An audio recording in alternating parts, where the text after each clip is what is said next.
नमस्कार दोस्तों, मैं ऋतुराज आप सभी का अपने YouTube channel kites coaching classes में हार्दिक स्वागत करता हूं। काइट्स कोचिंग क्लासेस एक कदम भविष्य की ओर।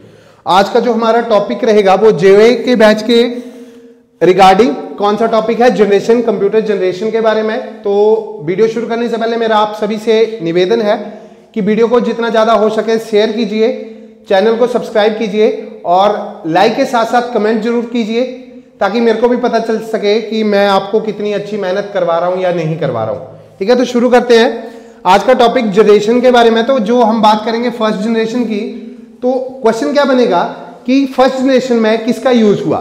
तो सबसे पहले मैं बात करूं जो फर्स्ट जनरेशन में यूज हुआ था वो किसका हुआ था, वैक्यूम ट्यूब्स का। किसका यूज हुआ था, वैक्यूम ट्यूब्स का। और जो ये फर्स्ट जनरेशन थी ये कब शुरू हुई थी, कब से लेके कब तक, तो आप बोल सकते हैं फर्स्ट जनरेशन का जो टाइम था 1946 से लेके 1959 तक था। और फर्स्ट जनरेशन में किसका यूज हुआ, वैक्यूम ट्यूब्स का यूज हुआ। जो फर्स्ट जनरेशन का कंप्यूटर था वो सपोर्ट करता था किसे, सिर्फ मशीन लैंग्वेज को। किसे सपोर्ट करता था, मशीन लैंग्वेज को। ये क्या था, अनरिलायबल था, बिग इन साइज था। ठीक है, साइज में बहुत बड़ा था। अगर साइज में बड़ा था तो हीट ज्यादा छोड़ता था। ठीक है, हीट ज्यादा छोड़ता था और साथ ही साथ में क्या करता था, इलेक्ट्रिसिटी भी ज्यादा लेता था। ठीक है, तो आपसे और क्या पूछ लिया जा सकता है। और दूसरी बात क्या थी कि ये नॉन पोर्टेबल था। आप इसको एक जगह से उठा के दूसरी जगह पे इंस्टॉल इजीली नहीं कर सकते थे। ठीक है, अगर पूछा जाए कि एग्जाम्पल क्या है फर्स्ट जनरेशन के, तो फर्स्ट जनरेशन के जो एग्जाम्पल है एनिएक एक एग्जाम्पल है, एक है एडबैक, यूनिवैक। ये कौन सी जनरेशन के कंप्यूटर थे, ये फर्स्ट जनरेशन के कंप्यूटर थे। कुछ और थे जैसे IBM 701 और IBM 650, ये भी फर्स्ट जनरेशन के ही कंप्यूटर थे। अगर मैं बात करूं सेकंड जनरेशन की, तो फर्स्ट जनरेशन में क्या यूज हुआ, तो फर्स्ट जनरेशन में यूज हुआ किसका, वैक्यूम ट्यूब्स का। सेकंड जनरेशन में, सेकंड जनरेशन कहां कब से लेके 1959 से लेके 1965 तक, 1959 टू 1965। और सेकंड जनरेशन ने किसका यूज किया था, ट्रांजिस्टर का। किसका यूज किया था, ट्रांजिस्टर का। और सेकंड जनरेशन का कंप्यूटर किसको सपोर्ट करता था, ये मशीन लैंग्वेज के साथ साथ और कौन सी लैंग्वेज सपोर्ट करता था, असेंबली लैंग्वेज को।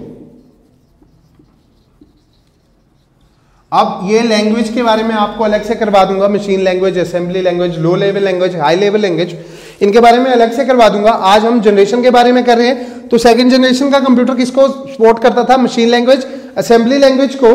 और एज कंपेयर टू अगर मैं बात करूं फर्स्ट जनरेशन की, तो लेस इन साइज था, स्मॉल इन साइज था, कम हीट छोड़ता था और कम इलेक्ट्रिसिटी का यूज करता था। और जो फर्स्ट और सेकंड जनरेशन है दोनों ही किसका यूज करते थे, एसी का। मींस जो रूम था, जो मशीन थी, मशीन को ठंडा करने के लिए किसका यूज करते थे, एसी का यूज करते थे। और अगर बात की जाए कि एग्जाम्पल कौन कौन से सेकंड जनरेशन के, तो एग्जाम्पल लिखिए आप IBM 1620, ये भी सेकंड जनरेशन का कंप्यूटर था। IBM 7094, IBM 7094, यूनिवैक 1108, ये भी सेकंड जनरेशन का कंप्यूटर था। CDC 1604, ये भी सेकंड जनरेशन का ही कंप्यूटर था। ठीक है, ये हुआ हमारा सेकंड जनरेशन। थर्ड जनरेशन के बारे में बात करें, जो मेन एग्जाम में पूछा जाता है वो पूछा जाता है, जैसे अभी हमने किया वैक्यूम ट्यूब्स के बारे में। तो वैक्यूम ट्यूब्स किसमें यूज होते हैं, ट्रांजिस्टर किसमें यूज होता है, कौन सी जनरेशन मशीन लैंग्वेज को सपोर्ट करती है, कौन सी जनरेशन असेंबली और मशीन लैंग्वेज को सपोर्ट करती है। अब मैं बात करता हूं थर्ड जनरेशन की। तो थर्ड जनरेशन कब से शुरू हुई, 65 से लेके कब तक, किसी बुक में बताया गया 1971 या किसी में बताया गया 1975 तक। ठीक है, तो जो हमारी थर्ड जनरेशन थी, थर्ड जनरेशन में किसका यूज हुआ, सेकंड में हमने किसका किया था, ट्रांजिस्टर में। थर्ड में किया हमने यूज आईसी का। IC stands for integrated circuit, integrated circuit का किसमें यूज किया था हमने, थर्ड जनरेशन में यूज किया था। थर्ड जनरेशन का कंप्यूटर जो था मोर रिलायबल था, फास्टर था एज कंपेयर टू जो सेकंड जनरेशन था, लेस हीट छोड़ता था और लेस इलेक्ट्रिसिटी का यूज करता था, पर एसी इसमें भी जरूरी था। एसी थर्ड जनरेशन के कंप्यूटर को भी चाहिए था। और थर्ड जनरेशन का कंप्यूटर जो काम करता था, क्या करता था, वो सपोर्ट करता था किसे, हाई लेवल लैंग्वेज को, हाई लेवल लैंग्वेज को। तो ये क्वेश्चन आपका ये बन गया, कौन सी जनरेशन का कंप्यूटर सपोर्ट करता है हाई लेवल लैंग्वेज को। तो जो थर्ड जनरेशन का कंप्यूटर है वो सपोर्ट करता है हाई लेवल लैंग्वेज को। उसके बाद अगर मैं बात करूं एग्जांपल की, जो थर्ड जनरेशन के कंप्यूटर के एग्जांपल कौन से हैं, आईबीएम सीरीज, आईबीएम 360, आईबीएम 370, ठीक है, हनीवेल, हनीवेल वो कौन सा था, हनीवेल 6000S, ये कौन सा था, ये भी आपका थर्ड जनरेशन का कंप्यूटर था। उसके बाद PDP, personal data processor, PDP stands for personal data processor.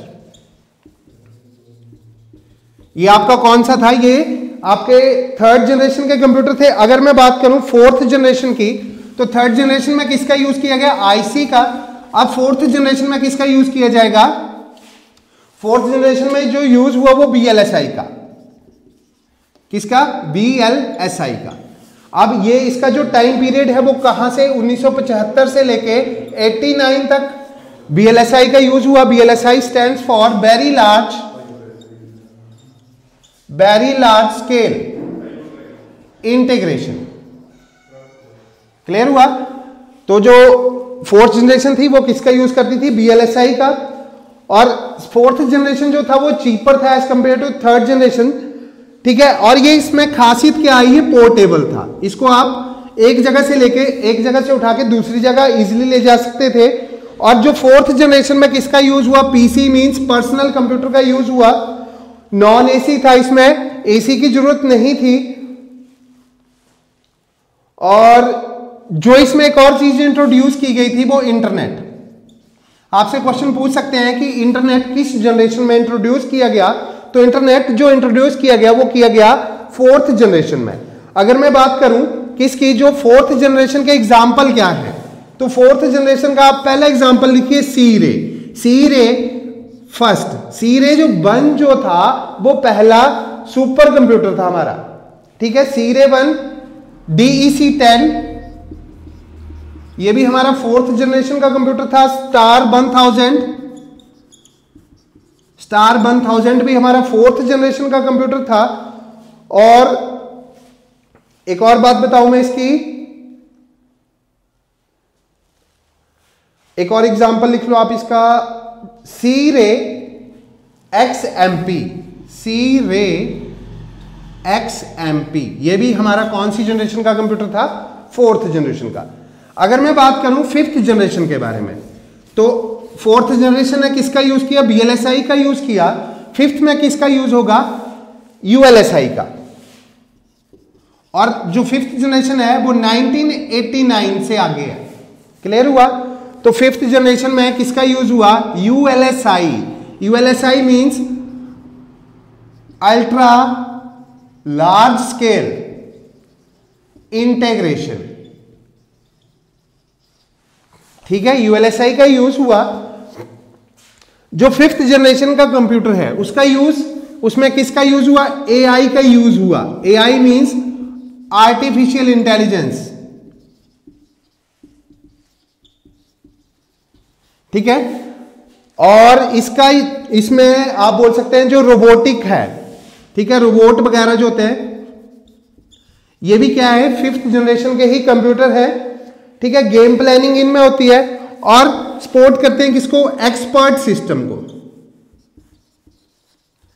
आप नोट कर लीजिएगा, आपसे पूछ लिया जा सकता है कि कौन सी जनरेशन में एक्सपर्ट सिस्टम का प्रयोग हुआ, तो फिफ्थ जनरेशन में रोबोटिक्स किसका एग्जांपल है, फिफ्थ जनरेशन का। एआई का यूज, यूएलएसआई का यूज किसमें हुआ, फिफ्थ जनरेशन में। और एक और हुआ, जो हुआ नेचुरल लैंग्वेज प्रोसेसिंग का यूज भी फिफ्थ जनरेशन में,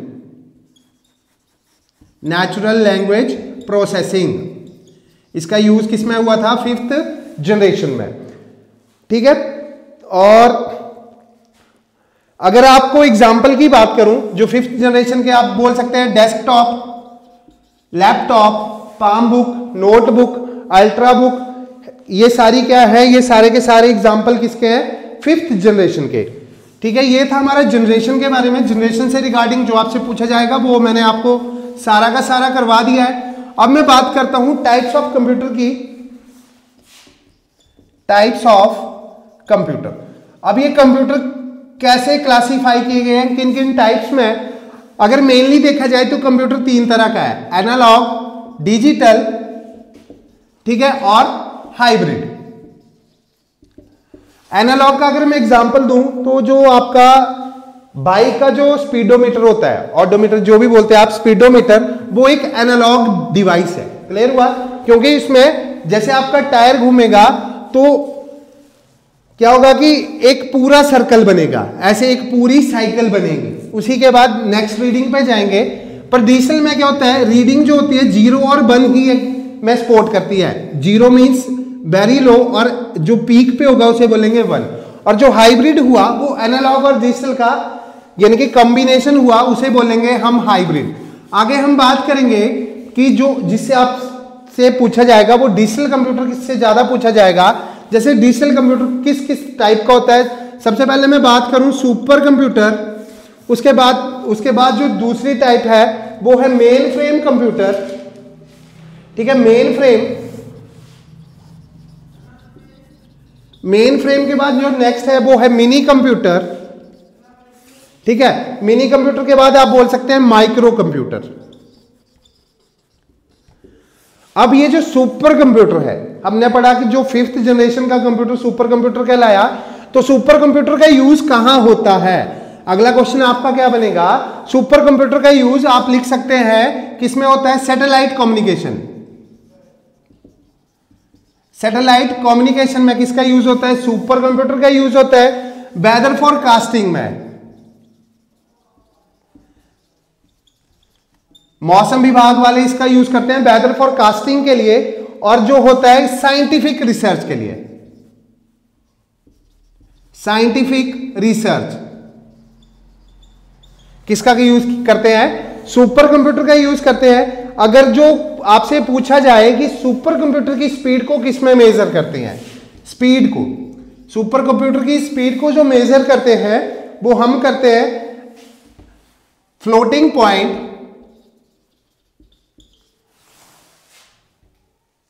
पॉइंट ऑपरेशन पर सेकेंड।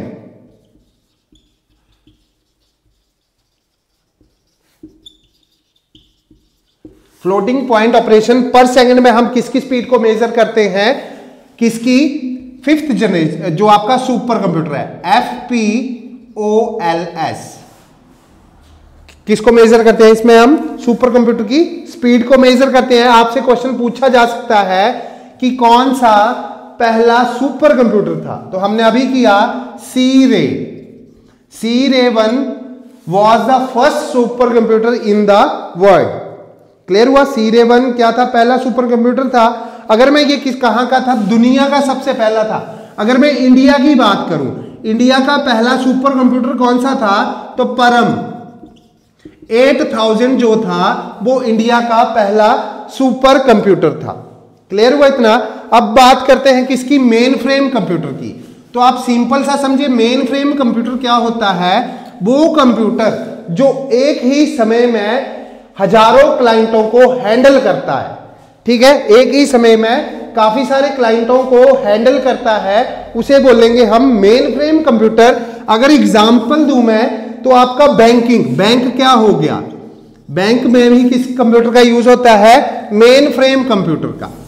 अब दूसरा एग्जांपल आप रेलवे, जब रेलवे टिकट बुक करते हैं तो किस कंप्यूटर का यूज होता है टिकट बुकिंग के लिए, तो रेलवे वाले मेन फ्रेम कंप्यूटर का यूज करते हैं। एयरलाइंस का के लिए भी हजारों क्लाइंट को एक साथ हैंडल कर सकते हैं, तो एयरलाइन बुकिंग के लिए भी किस कंप्यूटर का यूज करेंगे हम, जो आपका मेन फ्रेम कंप्यूटर है।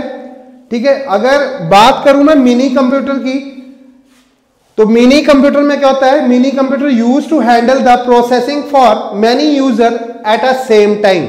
मींस एक ही समय पे काफी सारे यूजरों की प्रोसेसिंग को हैंडल करना। ठीक है, उसे हम बोलेंगे मिनी कंप्यूटर। एग्जाम्पल क्या हो गया इसका, IBM IBM कौन सा 17 एग्जाम्पल है किसका, आपके जो मिनी कंप्यूटर है। और अगर मैं बोलूं मेन फ्रेम का एग्जाम्पल दूं तो IBM 360, IBM 360, 370 ये किसके एग्जाम्पल है, ये एग्जाम्पल है मेन फ्रेम के। IBM 17 एग्जाम्पल है मिनी कंप्यूटर का, ठीक है। अब बार बार हम IBM का यूज कर रहे हैं। IBM क्या स्टैंड करता है, IBM stands for international business machine, international business machine, ये IBM की फुल फॉर्म हुई। इसके बाद अगर बात करूं मैं किसकी, माइक्रो कंप्यूटर की। अब ये माइक्रो कंप्यूटर आप सिंपल से एग्जांपल लीजिए, जो भी आपके लैपटॉप है, पाम टॉप है, नोटबुक है, ठीक है, डेस्कटॉप, ये सारे के सारे एग्जाम्पल किसके हुए, माइक्रो कंप्यूटर के। तो इसके बारे में ज्यादा बताने की जरूरत नहीं है, आप सीधा याद रखिए माइक्रो कंप्यूटर का एग्जाम्पल क्या हुआ। अगर आपसे पूछ लिया जाए पर्सनल कंप्यूटर वो किसका एग्जाम्पल है, तो वो भी माइक्रो कंप्यूटर का ही एग्जाम्पल है। एक और नई टर्म है जिसका नाम है personal digital assistant, personal digital assistance. ये क्या है पर्सनल डिजिटल असिस्टेंट, बोले जैसे जो आपकी, जैसे आप बस में ट्रैवल करते हैं तो टिकटिंग मशीन होती है, ठीक है, कौन सी, टिकटिंग मशीन। और दूसरा आप बोलते हैं, जैसे आप क्या करते हैं, आप अपने ATM कार्ड को स्वैप करते हैं पेट्रोल पंप पे, जो मशीन होती है उस मशीन को हम क्या कहते हैं, पर्सनल डिजिटल असिस्टेंट, ठीक है।